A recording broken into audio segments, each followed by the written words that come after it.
কোথায় যাচ্ছ? হ্যাঁ, ও বাবা, ওড়না নিয়েছে, দুখানা ব্যাগ নিয়ে কোথায় যাচ্ছ তুমি মাম্মা? হ্যাঁ, ও বাবা, কোথায় যাচ্ছ বলবে তো? এই রকম করে নেয়? হ্যাঁ, এরকম করে নেয়? হুম, আর ওইটা কি রকম নেয়?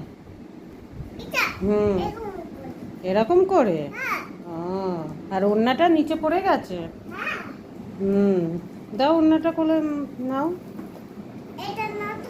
হুম, ও, এবার ওড়না পড়বে। ওরে বাবা, এবারে এইগুলো নেবে। আহ, কোথায় যাচ্ছ সেটা তো বলো। হ্যাঁ, কোথায় যাচ্ছ?